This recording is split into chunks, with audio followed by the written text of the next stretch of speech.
What's going on, YouTubers? Gadang775. I'm back with another video, and this video is just kind of like addressing a few concerns and comments that I've got from my past videos, especially the one about me selling my PS4 Pro and me not picking up a Nintendo Switch. I did a video on why I didn't pick up the PS4 Pro, but I'm going to reiterate that here shortly. But first off, I want to talk about why I don't have a Nintendo Switch. And I made videos saying that I was going to get it, but after seeing it release and after seeing the final product, it just did not interest me. Okay, and another thing is that gaming on the go, I don't really do it. I hardly do it, especially when it comes to traveling, because 95% of the time I drive wherever I go because I hate freaking flying. I hate flying with a passion. Okay, it's too dangerous for me anyway. But the Nintendo Switch, I just couldn't get into it, and especially when my neighbor, they picked up Nintendo Switch. I helped my neighbor's son remove the Joy-Con because he shoved it in backwards when it first released, and it was a pain in the butt to get out. I didn't know what the hell to do, but I eventually got it out. And not only that, it's like I don't care for Nintendo games anymore. I don't know, that's, you know, some of the Nintendo games I probably do want to try, but not enough for me to drop money on the system to buy it. So I mean, I don't care for Mario. I don't. I mean, a lot of people think Mario Odyssey is the best game of the year. Fine, that's for you. I don't care. I don't care about Zelda either. I mean, it's like same with the PS4 Pro. I don't care for the Uncharted series. I don't care for Bloodborne. I never played Dark Souls. Okay, I don't care for it. I tried Lords of the Fallen. That was crap too. I mean, what else? I mean, Killzone was crap. There was just no reason for me to get the PS4 Pro or the Switch. Okay, majority of the people I know have Xboxes as well, and I figured if I want to play well off or better games, instead of going that route, getting a Switch and Pro, just go straight to PC. And I pretty much went all in with the PC. I got rid of my PS4 Pro. I sold that got rid of my regular PS4, my vanilla PS4, got rid of my PS Vita, hence how I was able to afford my PC parts, you know, the Ryzen 7 1700, a GTX 1080 graphics card, 16 gigabytes Corsair RAM, 3200 megahertz. I mean, I got a really powerful system, not to mention I got a backup PC that I'm using now as my HT-PC. Alright, I'm using the CyberPower PC that I picked up a while back, and it came originally with it has an i5-7400 and what do you call that, 8 gigabytes of RAM and an RX 580. Well, I actually switched the GTX 1080 from that was in my Ryzen system and stuck that into my i5-7400 HT PC because I do a lot of PC gaming from my Samsung KS8000, and I stuck the RX 580 in my Ryzen system to keep it all AMD, and I do all my video editing and whatnot from that system. So I mean, I don't really have a reason to get a Switch or a Pro.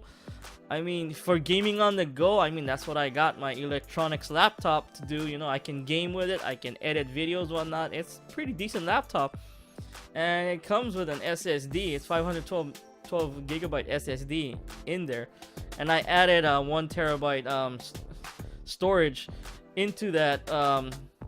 Well, it's not a internal storage per se, but I have it as an external storage that I connect to my electronics laptop system, you know, and I just take it with me wherever I go, and I edit videos off of that. I haven't had a chance to do a lot of video editing on it as of late because I haven't gone anywhere. I haven't, you know. I love being home. I'm a homebody. I'm more of a recluse, or what you call in Japan, what do they call those people that like to be not bothered? A neat. A neat. But yeah, I mean, I just have no reason for a Switch or a Pro. I don't care for the games, you know, and I slowly found myself not being interested or attracted to JRPGs anymore. Don't get me wrong, I'll play a JRPG, especially like their Tales of Berseria type games. I love the Tales games. I love the Legend of Hero games that came out on the, the 3DS and the PS Vita, the Legend of Heroes, but they're also on Steam as well, so I'm picking those games up on Steam and playing them on my PC. And if I go somewhere, I can just, you know, when I actually get to my hotel room, and if I go somewhere, I bring my laptop, I can play them on my laptop. You know, it's got a i7-6700HQ and a GTX 970M, my laptop. So it can pretty much play 1080p 60 for most games, you know. Don't get me wrong, it's pretty weak, but I mean, medium settings, 60 frames per second, a lot of games out there. So I'm still happy with my laptop, and that's my go-to when it comes to mobile gaming. But yeah, that's pretty much the reasons why I have no Switch or Pro. Yeah, that's the reason. Now I want to go ahead and cover another question, and this has to do with my TV video. Okay, people are asking me, and I don't blame them. People are asking me, how did I get to play with the TVs, or play with all the different types of TVs that I did, that I talked about in my video, my top 5 4K 2017 videos of 2017. Well, I'll leave a link down to that video down below. Well, I know a few people at my local Best Buy, my Best Buy an hour from now, and my buddy who lives in San Antonio works at Bjorn.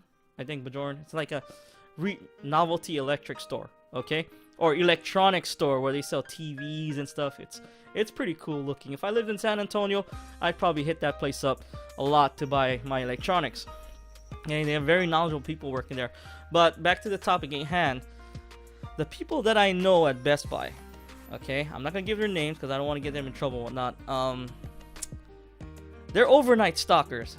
So over the course of 5-6 months around there, they let me come into the store at night when the store is closed, and let me fiddle with certain TVs here and there, TVs that I wanted to take a look at. Hence how I took so damn long to get the video done. Okay, they requested me not videotaping anything because they want any evidence of, you know, being letting me into the store at night. I don't blame them. I wouldn't let some stranger into the store at night and mess with the TVs. But they're really good people. Okay, they're really good people, and they let me fiddle with the TVs. Hence how I came to the conclusion of that video. I picked out those 5 TVs. I got to play with a lot of TVs, and I looked price per performance, what kind of TVs, what these TVs have to offer.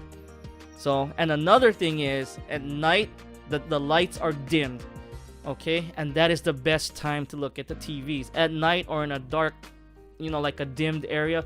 Because you go into a store like a Walmart, a Best Buy, a Target, you go into a store looking for a 4K TV, you're gonna just pick one off the shelf because you can't really tell the difference with the light on and everything. Okay, when it's in a well lighted area, the light should be dimmed a bit. Okay, and at night in Best Buy, I mean, the lights are pretty much all off. I mean, sure, they're overhead lights, but it's not bright at all. It's a perfect environment for me to check out those TVs. And they even let me bring in my Xbox One S to hook it up to the TVs that I wanted to test out, that interested me. So again, they're really good people, and I hooked them up. You know, they asked me questions about phones or audio products and whatnot, and vice versa. We help each other that way.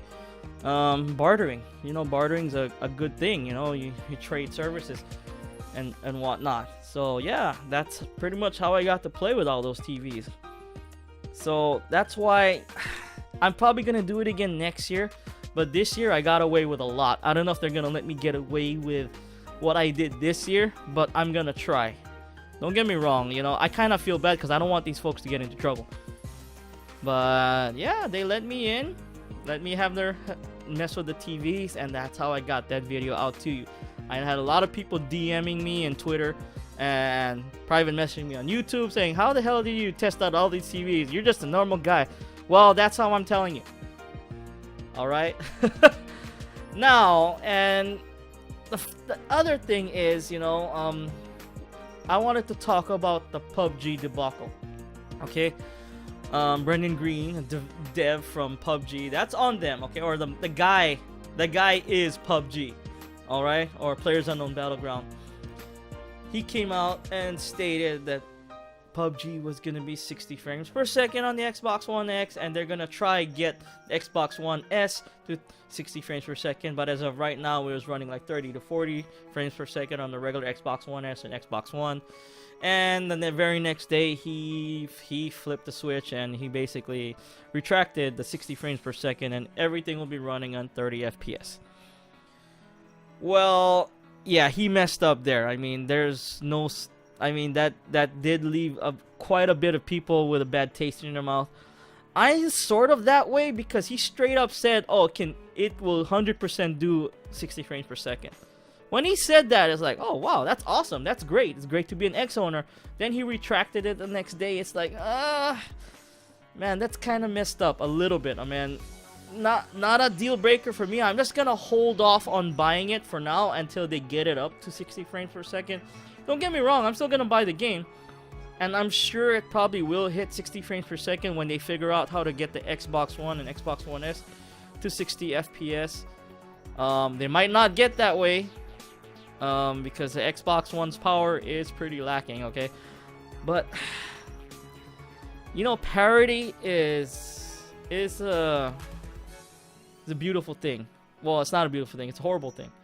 Okay, you look at PCs, alright? My neighbor, for instance, down the road, his son has an AMD 6300 CPU, okay, an RX 470 graphics card. He has 8 gigabytes of RAM, alright, and he's gaming on an old system, trying to play, what game is that? Fallout 4, or like try to play, what game is multiplayer? Conan Exiles. Okay, Conan Exiles runs like crap and stuttery and jittery with my GTX 1080 and my i5. And he's trying to run an AMD 6300 and an RX 470, and it runs like crap. Don't get me wrong, I'm getting more frames per second. Does that count as parity? I mean, there is no such thing as parity on PCs. You're always gonna have people with vastly different components and whatnot on PC. Why are they trying to limit consoles that way, or why are they thinking like that? I just don't understand it. Now, part of me is saying that Microsoft might have said something. It's like, hey, try to keep the parity. I don't think so. I think it's just the developer guy messed up. They're probably gonna get it. He probably meant to say that Xbox One X will be getting 60 frames per second, not at launch, but coming down the line when they do release. So I don't know how Microsoft is gonna level the keep it a level playing field when the next iteration of Xbox comes. Imagine that. Okay, something more powerful than the Xbox One X comes within 3 to 4 years from now. Okay, something that is 10 to 13 teraflops. All right, has 12, 14, 16 gigabytes of RAM, okay, and they're gonna try and make the old Xbox One and Xbox One X, One S, try to keep parity with that. I mean, it's not gonna happen. I mean, the next system is probably gonna hit 4K 60 on almost every game. I don't think the old Xbox One is gonna be able to keep up with that. They'd have to tone things down 720p 30 frames per second, or 640p even, something to keep it, you know, keep those newer games that come out for the next iteration of Xbox to be able to play on the Xbox One and Xbox One S's out there. And it's just gonna end up as a crutch. I think it's gonna pull these games down. The future games that are coming out, like especially like Cyberpunk 2077, that's probably coming out. If not next year, it's gonna come out 2019. I'm hoping, because I can't wait to play that game. I'm just like on my list. It's gonna bring that game down quite a bit. We're lucky to get 720p 30 frames per second on the Xbox One, Xbox One S for Cyberpunk 2077. You know, I don't see how it's gonna hit 1080p even on dynamic resolution. I don't see how it can do it. I mean, it's a newer game. It might vary between 720p and 900p dynamic resolution, but I don't think it's gonna get 1080p, especially with the size of Cyberpunk 2077 coming out. You know, I could be wrong. I'm just spouting this out there. I have nothing to back up what I say, but I'm just spouting my opinions. These are just opinions, okay? And just like everyone else out there, you know, everyone has their opinion, and these are mine. So I don't know how Microsoft, they're kind of in between a rock and a hard place here, trying to keep parity. But yeah, that's all I wanted to talk about in this video. I know this video kind of dragged on a bit long, and I went, you know, off in some places. But yeah, this is Gadang775. I want to thank you folks for listening to this video. If you folks like this video, hit that like button. Subscribe to my channel for more videos every few days. If you didn't like this video, hit that dislike button. Let me know in the comments down below. I do appreciate the criticism. This is Gadang775. Thanks for watching. Out.